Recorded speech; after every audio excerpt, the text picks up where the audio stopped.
Ki Haji Mahfuz Amin pertama kali dididik dan dibesarkan di tengah-tengah keluarga yang egois, sebab orang tuanya yang bernama Haji Muhammad Ramli adalah ulama yang berpengaruh dan dikenal mempunyai ilmu agama yang dalam. Tidak heran kalau di Pamangkih orang tua dari Tuan Guru Haji Muhammad Ramli, yakni Tuan Guru Haji Muhammad Amin, disebut Tuan Guru Besar, sedangkan Tuan Guru Haji Muhammad Ramli dikenal dengan Tuan Guru Tuha. Karena di tangannya lah kata putus dalam berbagai persoalan, baik yang menyangkut bidang agama maupun problem soal kemasyarakatan lainnya. Dalam usia 6 tahun, Ki Haji Mahfuz Amin sudah selesai belajar Al-Quran. Tahap pertama di bawah pengajaran langsung orang tuanya. Pendidikan formal ia tempuh di selama 3 tahun di Pamangkih, yang kemudian dilanjutkan itu selama 2 tahun di Desa Benua Kupang. Selain itu ia tidak pernah belajar di sekolah formal lainnya. Untuk melanjutkan ia menempuh pendidikan non formal berupa pengajian agama yang diberikan oleh orang tuanya sendiri, di samping mengikuti pengajian dengan Tuan Guru muda Haji Hasbullah bin Haji Abdurrahman bin Abdul Rahim di dekat Masjid Jami Pamangkih di seberangan makam Sikitlah. Selain itu ia juga belajar dengan Tuan Guru Haji Muhammad Ali Bayanat dan Tuan Guru Haji Mukhtar di Desa Negara. Tahun 1938 saat berusia 24 tahun ia berangkat ke Tanah Suci Mekah untuk menunaikan ibadah haji seraya memperdalam ilmu pengetahuan. Gurunya selama di kota Mekah adalah Syekh Yasin Al-Padami, Syekh Abu Bakar bin Sulaiman, Syekh Al-Alamah Abdul Qadir Al-Mandili, kemudian Al-Alim Alama Syekh Haji Muhammad An-Nangsarani, Syekh Abdul Rahman Kelaten, dan Syekh Muhammad Nuh Kelaten, Syekh Muhammad Ahiyat bin Idris Al-Bogori, Syekh Abdul Khalik Perak Malaysia, Syekh Haji Abdul Jalil Al-Maqdisi, As-Sayyid Alwi bin Sayyid Abbas Al-Maliki, As-Sayyid Amin Qutbi, Syekh Hasan Muhammad Al-Masad, dan Syekh Mukhtar Ampanan.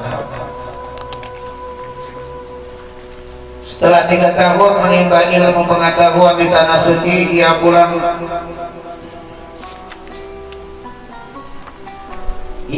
ke tanah air dan tepat pada tanggal 8 Oktober 1941 tiba kembali di kampung kelahirannya.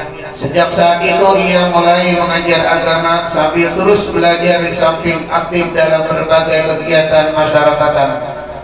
Setelah hampir 20 tahun berkecimpung di masyarakat, bermacam pengetahuan dan pengalaman telah diperoleh. Pahit manisnya kehidupan telah dilalui, namun cita-cita ingin menyebarkan dan meninggikan agama Allah tidak pernah padam. Hingga pada saatnya pada tahun 1958 fajar cita-cita yang diidamkan mulai terbit bersinar di Desa Pamangkih. Lembaran-lembaran hitam kuning yang mulai sirna kembali cerah dengan berdirinya sebuah pondok pesantren yang bernama Ibnul Amir, yang sebelum pernah ada sepertinya di Kalimantan. Pada umumnya tidak berhenti sampai di situ. Pada tahun 1975 ia juga membangun pondok pesantren putri untuk mencetak kader-kader muslimah yang salehah. Ki Haji Mahfuz Amin adalah sosok pribadi yang tidak pernah menyerah dalam berjuang baik dalam masa pendidikan maupun dalam menyebarkan ilmu pengetahuan dan dirinya. Teman-teman belajar ketika masih belajar dengan orang tuanya, di antaranya adalah Tuan Guru Haji Mursyid atau lebih dikenal dengan Haji Babau, orang tua dari Dr. Sa'dillah Mursyid, mantan dari Mensikap, dan Tuan Guru Haji Abdul Aziz adiknya sendiri. Kelebihannya terletak pada ketekunan dan kerajinan dalam mengulangi kaji sendiri, yakni mutalaah, di samping saat menghargai waktu. Walaupun di tengah kesibukan dalam bekerja, karena tenaga dan waktu hampir semua tercurah pada pembangunan dan memajukan pesantren yang ia asuh, namun tidak berarti kesempatan menulis 1-2 buku untuk menunjang pelajaran di pondok ia tertutup. Terbukti ada 3 karya tulisnya, 1 yang menjadi pokok, bahkan yang pertama kali harus dipelajari santri ialah kitab tasrif atau dikenal dengan tasrifan. Walaupun tidak dicetak karena untuk membiasakan santri menulis dalam tahapan pertama. Kitab tasrifan ini selalu disalin oleh santri-santri yang baru belajar. Karyanya yang kedua adalah ringkasan Sharaf yang bahasa Arab dengan nama Mukhtasar Halul Maqbudi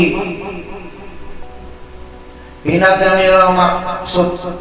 Yang ketiga, untuk memudahkan santrinya dalam belajar ilmu falak, beliau ringkaskan 1 kitab falak yang besar yang diberi nama Al-Muhallaqu fi Mukhtasari